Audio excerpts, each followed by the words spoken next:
వ్యవసాయం ఒక యజ్ఞం. వ్యవసాయం మన మనుగడకు జీవనాధారం. వ్యవసాయ పనులకు ముందు భూమి పూజ చేయటం అనాదిగా వస్తున్న ఆచారం. భల్డుమంటూ నింగి ఒళ్ళు విరిగెను గట్టి పరగతోన జడారి కళ్ళు తెరుచుకున్న వేళన చినుకు పూలవాన. అందులో భాగంగానే గ్రామీణ సాంప్రదాయంలో మహోన్నత వైభవంగా ఏరువాక పౌర్ణమి పండుగ నిలుస్తుంది. భూమిని భూమాతగా కొలిచే అన్నదాతలు జ్యేష్ఠ పూర్ణిమ నాడు వ్యవసాయ పనులతో ప్రారంభించే ఏరువాక పూర్ణిమ విశిష్టతపై డాక్టర్ నోరి నారాయణమూర్తి గారి ప్రసంగం. ఓం శ్రీ మహాగణాధిపతయే నమః, సరస్వత్యై నమః, శ్రీ గురుభ్యో నమః. హరి ఓం. వందే శంభుముమాపతిం సురగురుం వందే జగత్కారణం వందే పన్నగభూషణం మృగధరం వందే పశూనాం పతిం వందే సూర్యశశాంకవన్నినయనం వందే ముకుందప్రియం వందే భక్తజనాశ్రయం చ వరదం వందే శివం శంకరం. ఉమాసహిత మహేశ్వరుని దివ్య పాదార విందములకు శతసహస్రకోటి ప్రణామములు సమర్పిస్తూ పరమశక్తివంతమైనటువంటి మాసం జ్యేష్ఠమాసం. ఈ జ్యేష్ఠమాసంలో ఏరువాక పున్నమి అంటారు. ఏరువాక పున్నమిని గురించి, ఈ ఏరువాక పౌర్ణమిలో చేయవలసినటువంటి మహత్తరమైనటువంటి కార్యక్రమాల గురించి ఈ రోజున మనం అనేక విషయములు తెలుసుకోబోతున్నాం. అసలు ఈ జ్యేష్ఠమాసంలోనే శుద్ధ ద్వాదశి నాడు గంగ అవతరించింది. గంగావతరణం. దిలీపుని యొక్క కుమారుడైనటువంటి భగీరథుడు తన పితృదేవతలను తరింపచేయాలి అని ఈశ్వరుని గురించి అద్భుతమైనటువంటి తపస్సు చేశాడు. గంగను గురించి తపస్సు చేశాడు. బ్రహ్మదేవుని గురించి తపస్సు చేశాడు. బ్రహ్మదేవుడు ప్రత్యక్షమై నీ కోరిక నెరవేరుతుంది అని వరమిచ్చాడు. గంగాదేవి అనుగ్రహిస్తాను, నేను భూమి మీదకు గనక వస్తే భూమి బ్రద్దలవుతుంది, నా వేగమును ఆపగలిగిన వాడు ఎవడు ఆలోచించుకొని తపస్సు చేయబంటే బ్రహ్మదేవుని యొక్క దివ్య ఆదేశానుసారం భగీరథుడు ఈశ్వరుడి గురించి తపస్సు చేశాడు. ఈశ్వరుడు ప్రత్యక్షమైనాడు. భగీరథ, నీ అభీష్టము నెరవేరుస్తాను, వరం కోరుకో, తపో విసర్జనం చెయ్యి అన్నాడు. అప్పుడు భగీరథుడు, స్వామి, నా పితృదేవతలను తరింపచేయడానికి పరమ పావనమైనటువంటి గంగను భూమి మీదకు వస్తాను అన్నది. ఆమె వేగమును ఆపి ఆ గంగను భూమి మీదకు పయనింపచేసి పాతాళలోకంలో శాపానికి గురి అయినటువంటి పితృదేవతలను తరింపచేసి అదృష్టాన్ని నాకు కలిగించు తండ్రి అని ప్రార్థించాడు భగీరథుడు. పరమేశ్వరుడు సరేనని హిమవత్ పర్వతముల మీద భగీరథుని యొక్క కోరికను నెరవేర్చడానికి ఎప్పుడైతే అంగీకరించాడో ఈ విషయమును గ్రహించినటువంటి గంగ అహంకరించింది. ఈశ్వరుడా, నా వేగమును ఆపగలిగినటువంటి వాడు, ఈశ్వరుడా, నా ప్రతాపాన్ని అడ్డగించగలిగినవాడు, నా వేగాన్ని ఆపుతాను అని భగీరథునికి వరమిచ్చుడయ్యా పరమేశ్వరుడు.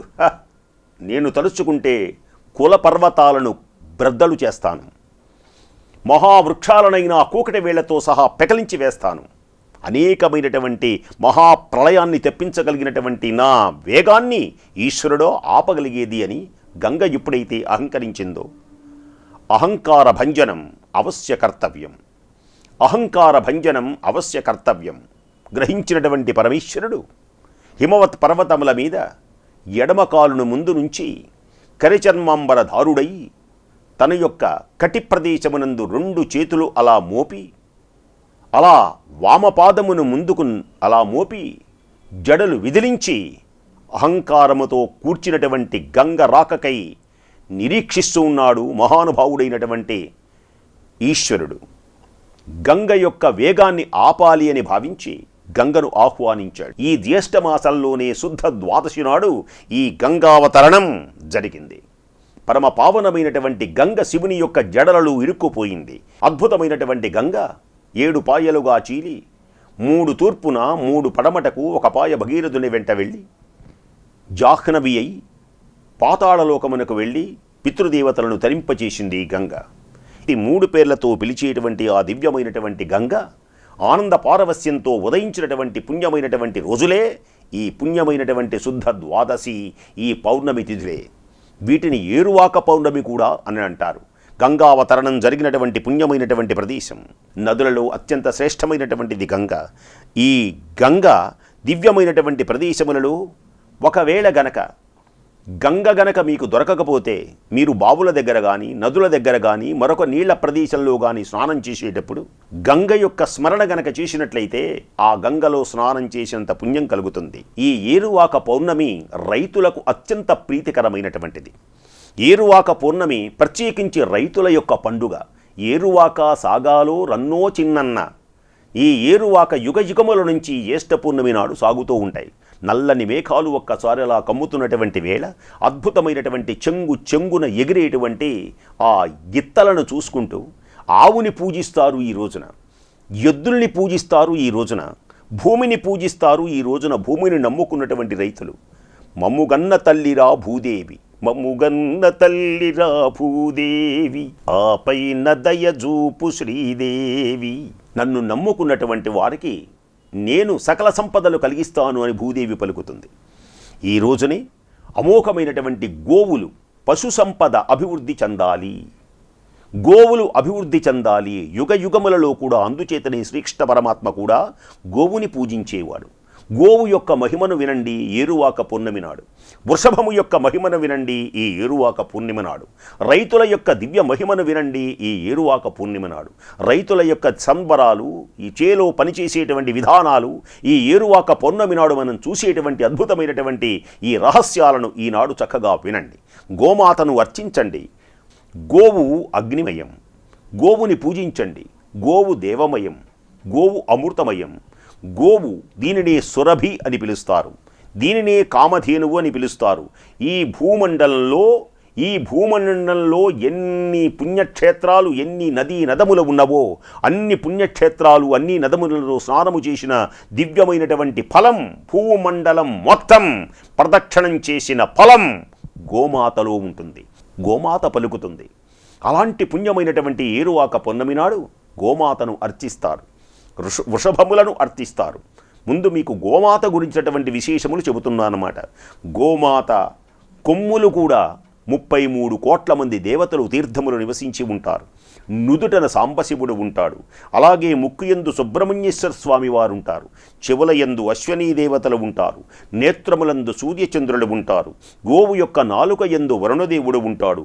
గోవు యొక్క హుంకారం అనేటువంటి అన్నప్పుడు దానిలో నుంచి వచ్చేటువంటి గాలి గనక ఏ వ్యక్తికి తగులుతుందో అతని యొక్క అజ్ఞానం తొలగిపోయి మహాకవిగా రాణిస్తాడు. చివరకు గోమాత పరమ పావనం కావాలి అంటే, దేహశుద్ధి కలగాలి అంటే గో పంచగవ్య ప్రాశనం అని స్వీకరిస్తారు.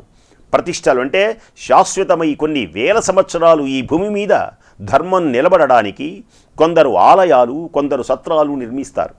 ఈ ఆలయాలు మనిషి పోవచ్చునేమో కానీ ఈ ఆలయాలు, ఈ ధర్మం కొన్ని రాబోయే తరతరాలు నిలబడాలి అని ఆనాడు కూడా ఆ ప్రజలు వాళ్ళు పీటల మీద కూర్చొని ఆలయాలను ప్రతిష్ఠిస్తారన్నమాట. ధర్మాన్ని వాళ్ళు అలా పవిత్రం కావాలి అంటే పంచగవ్య ప్రాశనం అంటే ఆవు పాలు, ఆవు పెరుగు, ఆవు నెయ్యి. ఆవు పాలు, ఆవు పెరుగు, ఆవు నెయ్యి, గోమయం, గోమూత్రం. గోమయం, గోమూత్రం ఇవి చాలా ప్రధానమైనటువంటివి. వీటన్నిటినీ కలిపి అతడు పుచ్చుకుంటే అతని దేహగతమైనటువంటి పాపములన్నీ తొలగిపోతాయి. గో మలమూత్రములు విడిచేటువంటి స్థానమునందు లక్ష్మీదేవి ఉంటుంది. గోవు యొక్క వెనక భాగంలో లక్ష్మీదేవి ఉంటుంది. గోవు యొక్క వెనక భాగాన్ని, ఆ తోకను ఎవరైతే పూజిస్తారో సకల సంపదలకు నిలయమవుతారన్నమాట. దరిద్రమనేటువంటిది ఉండదు. ఒక గోవు గనక గృహంలో ఉంటే సమస్తమైనటువంటి దోషములన్నీ తొలగిపోతాయి. ఇంటిలో ఏదైనా సరే ఆవహించి ఉన్నప్పుడు గోమూత్రాన్ని కనుక ఇంటిలో చల్లిన, గోమూత్రాన్ని మనం ఒక చిటికెడు కొంచెం మనం పుచ్చుకున్నా సమస్తమైనటువంటి పాపములు పోతాయి. సంతానము లేనటువంటి వారికి ఈ గోవు యొక్క సేవ చేయాలి. గోవునకు 108 ప్రదక్షిణములు చేసి గోవుకి కడుపు నిండా కుడితిని పెట్టి గడ్డిని ఎవరైతే ఇస్తారో వారికి సత్సంతాన ప్రాప్తి కలుగుతుంది. గోసేవ చేసిన వారికి గోవుకు గంగడోలు ఉంటుంది. ఆ గంగడోలును అలా నిమురుతూ ఉన్నప్పుడు గోమాత అలా ఆనందించి తలకాయ పైకెత్తుతుంది. అలా ఎప్పుడైతే ఆనందించిందో అట్టి ఆనంద మహిమోపేతమైనటువంటి గోవు గనక ఆనందిస్తే గోవు దేహంలో ఎన్ని రోమములున్నాయో అన్ని వేల సంవత్సరాల బ్రహ్మలోకంలో మనము నివసించి ఉంటాం. పాపాలన్నీ తొలగిపోతాయి. అలాంటి పుణ్యమైన దివ్యమైన మహోన్నతమైనటువంటిదే గోమాత. అందుచేతనే గౌతముడు అని పేరు కలిగినటువంటి ఒక మహర్షి ఈనబోతున్నటువంటి గోముఖం, ఆవు యొక్క ముఖం ద్విముఖి అయినటువంటి గోవు చుట్టూరా ప్రదక్షిణం చేసి అఖండ పుణ్యకీర్తిని పొందాడు. దిలీపుడు అని పేరు కలిగినటువంటి మహానుభావుడు గోమాత యొక్క సేవ చేసి రఘుమహారాజు అనేటువంటి ఆయనని కన్నాడు. కాబట్టి అమోఘమై శక్తివంతమైనటువంటి గోవును దానము చెయ్యటం, గోవుకు గిట్టల కూడా బంగారాన్ని అతికించి పూర్వంలో గోవు కొమ్ముల కూడా బంగారాన్ని ఉంచి గోవును అలా దూడతో సహా దానం చేస్తారు. సమస్త పాపములన్నీ పోతాయి.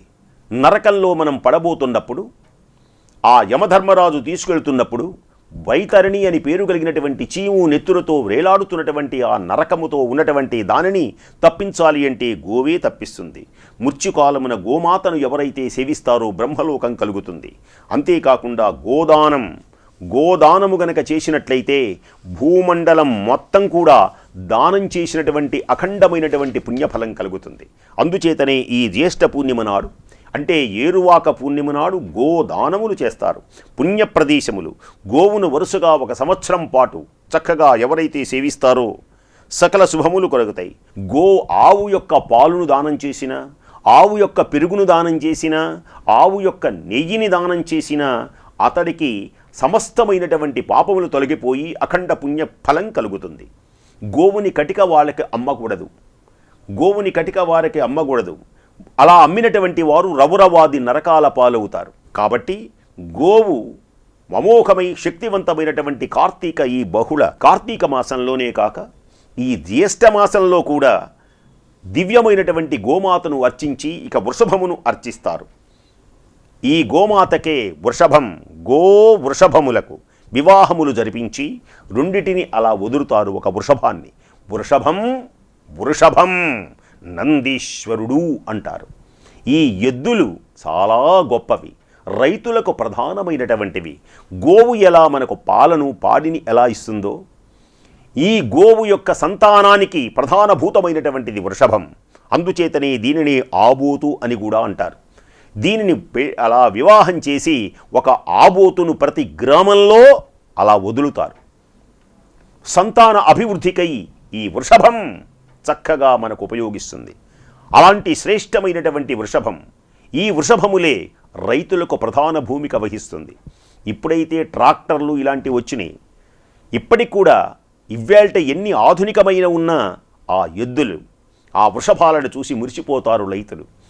మనం ఏ విధంగా పెద్ద పెద్ద ఫోటోలు దిగుతామో చాలామంది ఇవ్వేళ్టి కూడా పల్లెటూళ్ళల్లో వెళ్ళండి, మంచి కోడెలను అటు ఇటు పట్టుకొని ఆ మధ్యలో అతను నుంచొని ఆ వృషభాన్ని గౌరవిస్తాడు.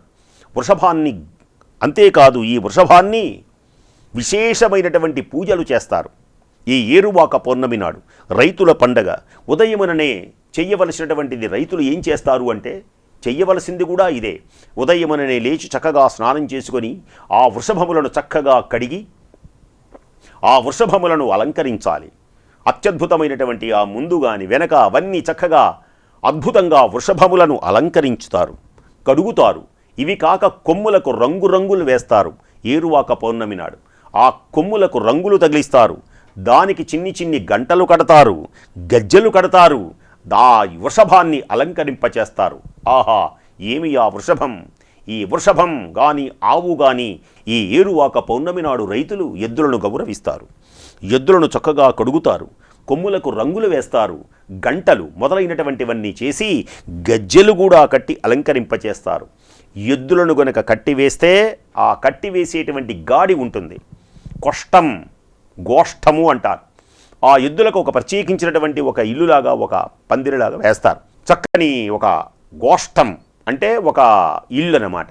తాటాకులతో కానీ రెల్లుతో కానీ కప్పి ఆ గోష్టములోకి ధూపదీప నైవేద్యములు పెడతారు.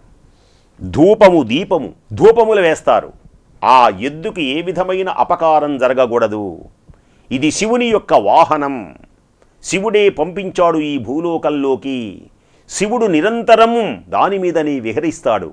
వృషభవాహనుడు అన్నమాట. వృషభవాహనుడు తెల్లని వృషభం. అందుచేతనే శివాలయాలలో ఆ శివునికి ఎదురుకుండా ఈ వృషభమే ఉండేది. అందుచేతనే వృషభము యొక్క కొమ్ములలో నుంచి శివదర్శనం చేసుకోవాలి అనేటువంటి శాస్త్రం ఈ లోకంలో మనకు బాగా ఉన్నది. లేపాక్షిలో బసవన్న, లేపాక్షి బసవన్న లేచిరావయ్య, లేపాక్షి బసవన్న. మన అత్యద్భుతమైనటువంటి అనేక విచిత్రములలో ఈ బసవేశ్వరునికి, ఈ వృషభేశ్వరునికి రైతులు చేసేటువంటి పండుగ ఏరువాక పండుగ, ఏరువాక పౌర్ణమి దీని పేరు. అందుచేతనే ఈ వృషభానికి అత్యద్భుతమైనటువంటి విశేషములు ఉన్నాయి. ఏ చోట చూచినా, ఏ శిల్పములలో చూచినా, ఎక్కడ చూచినా ఒక ఏనుగుతో పాటు ఈ వృషభానికి అత్యంతమైనటువంటి ప్రాముఖ్యత ఇస్తారు. అలాగే తిరుమలలో కూడా వెంకటేశ్వర స్వామి వారి యొక్క బ్రహ్మోత్సవాలలో అనేకమైనటువంటి వాహన సేవలు చేసిన తరువాత ఆ వాహనములలో గజవాహనమే కాక, హనుమద వాహనమే కాక గజములు నడుస్తూ ఉంటాయి. ముందు మీరు ఆ తిరుమలలో చూసే ఉంటారు. గజములు నడవటమే కాదు, ఏనుగులు ఘీంకరిస్తూ ఉంటాయి. తెల్లని అశ్వములు టకటక టకటక నడుస్తూ ఉంటాయి. ఆ తరువాత బ్రహ్మాండమైనటువంటి వృషభములు అత్యద్భుతమై ఉంటాయి. మన జాతి, మన భారతదేశంలోనే అత్యద్భుతమైనటువంటి ప్రస్తుతం ప్రతి ఇంటిలో ఉండేవి.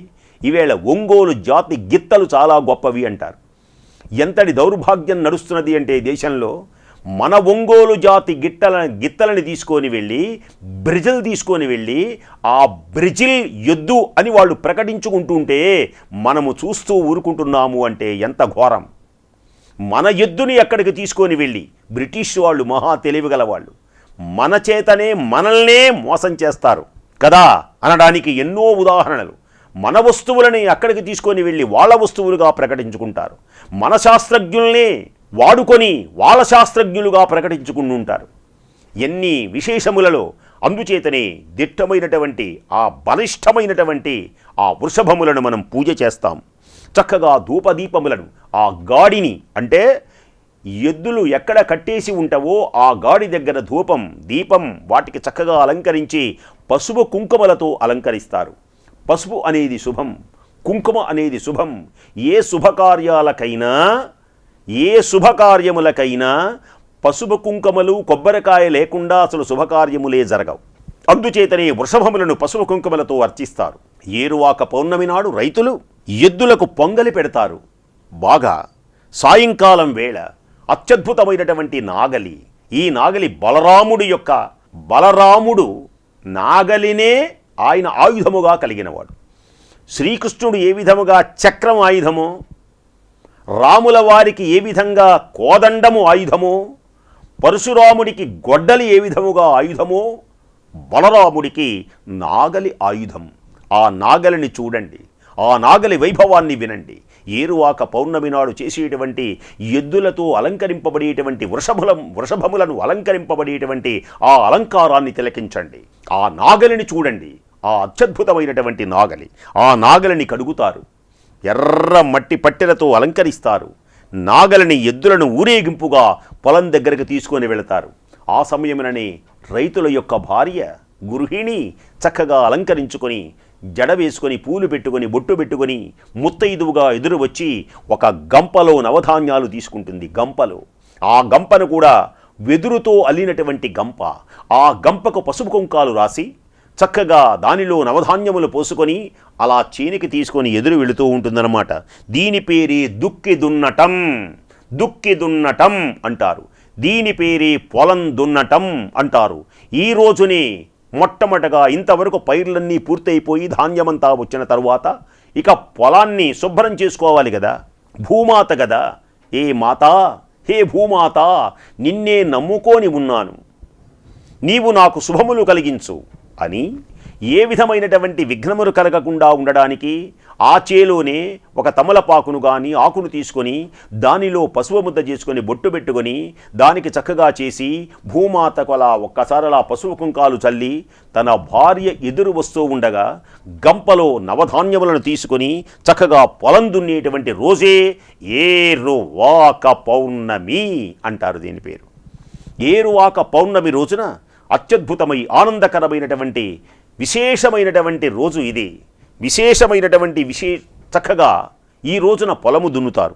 దీనినే ఏరువాక పౌర్ణమి అని పొలము దున్నుట రకరకాల పేర్లు. వ్యవసాయం ప్రారంభిస్తారు. వ్యవసాయం ప్రారంభించేటువంటి పండుగ కనుకనే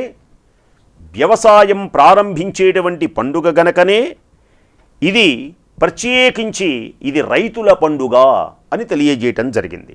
అలాగే సంక్రాంతి నాడు కనుమలో కూడా అలా కోడెలని గౌరవిస్తారు, కోడెలని పూజిస్తారు, ఎద్దులని అలంకరింపచేస్తారు రైతులు. అసలు సంక్రాంతి పండగ రైతుల పండుగ, ధాన్యమంతా వచ్చేటువంటి పండుగ. దీనికి సహాయభూతమైనటువంటి విశేషంలో ఏరువాక. ఈ పౌర్ణమి నాడు మనోహరమైనటువంటి శక్తివంతమైనటువంటి రైతులు అలా చేనికి వెళతారు. ఏరువాక సాగాలో రన్నో చిన్నన్న. ఈ సమయమునందే అత్యద్భుతమైనటువంటి మృగశిర కార్తెలు ప్రారంభమై నైరుతి ఋతుపవనములు ప్రారంభమై అత్యద్భుతమై ఆనందకరమైనటువంటి ఆకాశం, నిర్మలమైనటువంటి ఆకాశం ఒక్కసారి నల్లని మబ్బులు గుంపులుగా వచ్చి కమ్మని వర్షం పడుతూ ఉంటే ఆ వర్షాలలో రైతులు వృషభములు తడిసిపోతూ ఉంటాయి. భూమి పులకరిస్తుంది. అందుచేతనే విత్తనములు నాటతారు. మెత్తనైనటువంటి భూమిలో ఏరువాక పౌర్ణమి నాడు ముఖ్యంగా ఎర్రమట్టి తీసుకొని అలాగే నాగలిని శుభ్రంగా కడిగి ఎద్దులను ఊరేగింపుగా తీసుకొని అందరూ కలిసి ఆ పొలములోకి వెళ్ళి ఆ పొలములో భూమాతను అర్చించి సేవించి పొలము దున్నటం అనేటువంటిది ప్రారంభించే పుణ్య దివ్య మహోన్నతమైనటువంటి రోజే ఏరువాక పౌర్ణమి. ఎందరెందరో మహనీయులు ఈ ఏరువాకను సాగిస్తూ ఉంటారు. వ్యవసాయ ప్రారంభించేటువంటిది అనేక వ్రత గ్రంథాలలో కూడా ఈ ఏరువాక పౌర్ణమి రోజున ఈ విశేషములు తెలియచేయాలి, ఇలా ఉండాలి అని మనకు పల్లెటూళ్లలో ప్రత్యేకించి ఈ విశేషాలు మనకు గోచరమవుతాయి. సావిత్రి అని పేరు కలిగినటువంటి ఆమె ఈ వ్రతం చేసి ఈ రోజునే అంటే ఏరువాక పౌర్ణమి రోజునే, ఏరువాక పౌర్ణమి అంటే జ్యేష్ఠమాసంలో వచ్చేటువంటి పౌర్ణమిని ఏరువాక పున్నమి అంటారు. ఈ పున్నమి రోజున సర్వశక్తి సమన్వితమైనటువంటి విశేషంతో సావిత్రి దేవి యమధర్మరాజు తన భర్త ప్రాణాలను తీసుకొని వెళితే ఆ వ్రత మహిమ వలన గగన మార్గానికి ఎగురుతుంది. గగన మార్గానికి ఎగిరి సావిత్రీదేవి యమధర్మరాజుతో పోరాడుతుంది. యమధర్మరాజుతో పోరాడి తన భర్త ప్రాణములను తెచ్చుకున్నటువంటి పుణ్యమైనటువంటి రోజు కూడా ఈ ఏరువాక పౌర్ణమి, జ్యేష్ఠ పౌర్ణమి. ఈ వ్రతాన్ని ఆచరించడం ఆనాటి నుంచి వటం అంటే మర్రి ఆకనమాట స్త్రీలకు 5వతనం కలకాలము నిలిచి ఉంటుంది. తన భర్త సుఖంగా ఉంటాడు. ఏరువాక పౌర్ణమి నాడు ఈ ఏరువాక సాగేటువంటి సమయమునందు నాగలిని తీసుకొని వెళుతూ ఉంటే రైతు తన భార్య ఎదురు రావాలి. తన భార్య ముత్తైదువుతనంతో కళకళలాడుతూ తన భార్య ఎదురు గనక వస్తే ఆ సంవత్సరం పంటలన్నీ చక్కగా పండుతాయి. కుడికాలు పెట్టి చేలోకి వెళ్ళాలి. ఆ భూదేవికి నమస్కరించాలి. ఆ భూదేవికి పసుపు కుంకుమలు చల్లాలి, కొబ్బరికాయలు కొట్టాలి. ఆ నీళ్లను అలా చల్లి ఆ భూమాతకు నమస్కరించి, తల్లి హే భూమాత జగజ్జనని, నాకు ఈ సంవత్సరము చక్కగా అనుగ్రహించు అమ్మా అని ఆ రైతులు భూదేవిని ప్రార్థించి భూదేవికి నమస్కరించి ఈ ఏరువాక సాగించేటువంటి అంటే పొలము దున్నుట. ఏరువాక పౌర్ణమి అంటే పొలమును దున్నుట అనమాట. పొలమును దున్నేటువంటి పని చేస్తారు. ఈ పవిత్రమైనటువంటి సావిత్రి, సతీ సావిత్రి అంటారేమే, వటవృక్షాన్ని పూజ చేసింది, మర్రి చెట్టును పూజ చేసింది. మనకు కొన్ని దేవతా వృక్షములు అని ఉన్నాయి.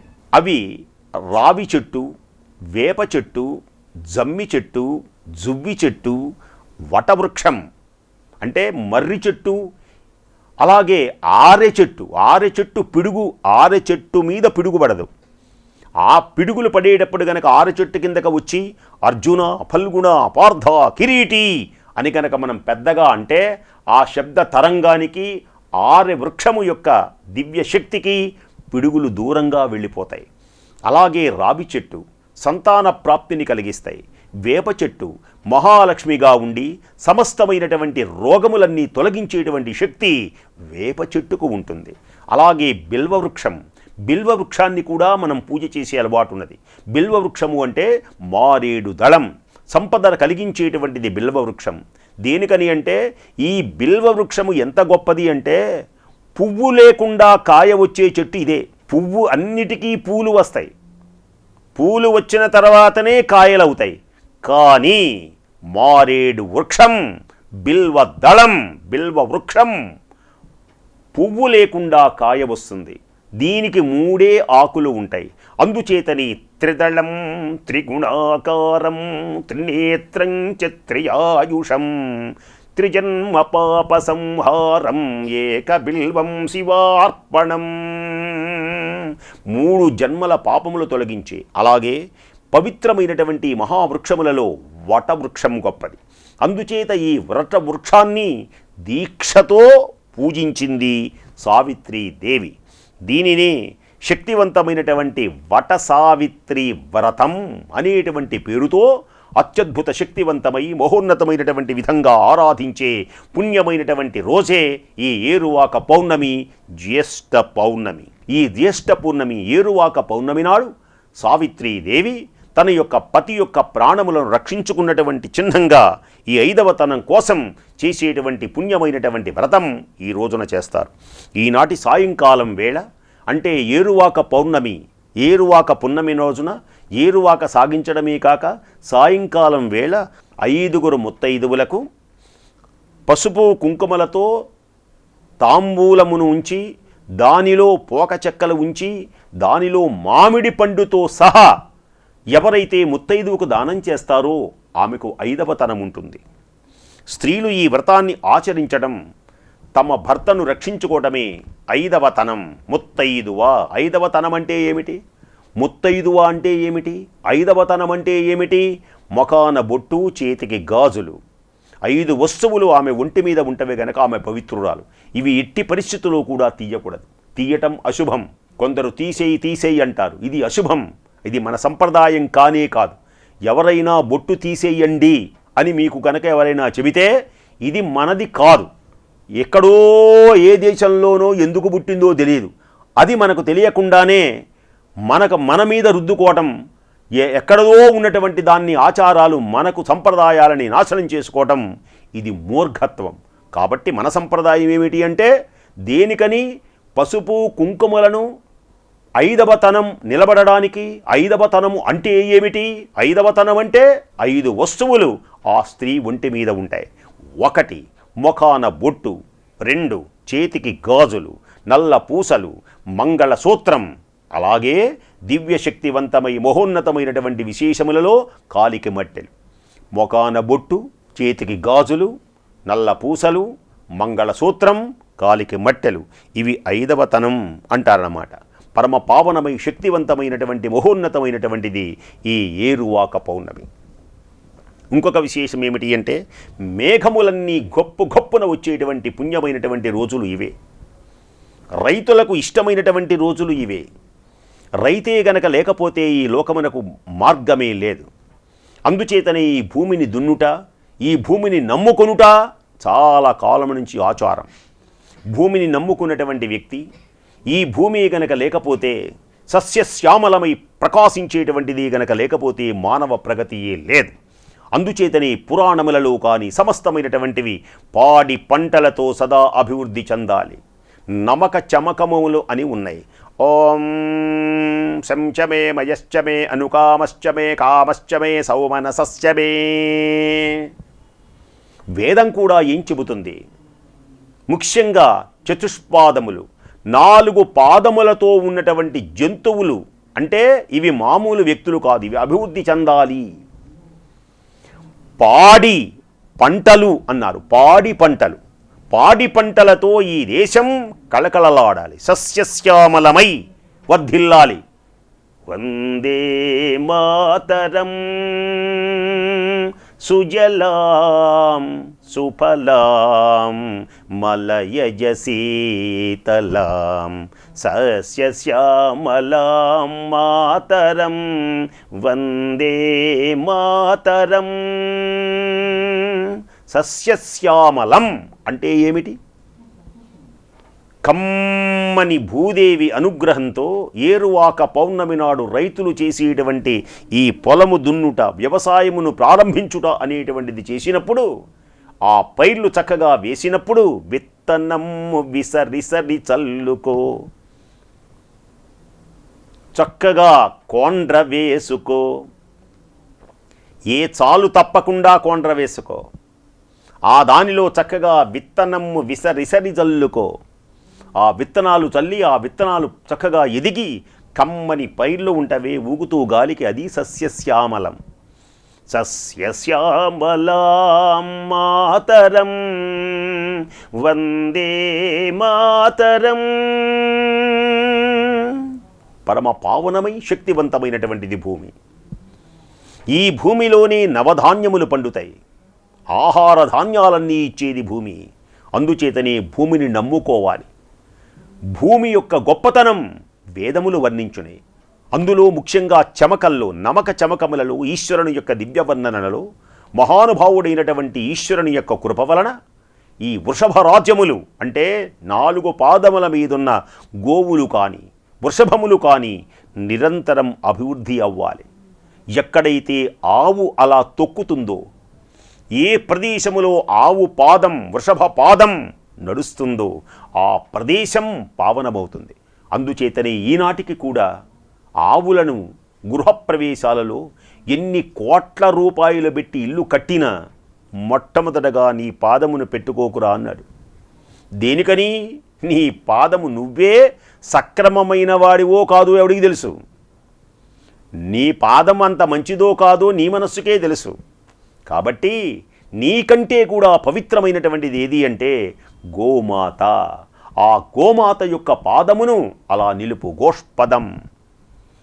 ఆ ఇల్లు అభివృద్ధి అవుతుంది, ఆ చేను అభివృద్ధి అవుతుంది. అందుచేతనే వృషభములు అలా నడవాలి.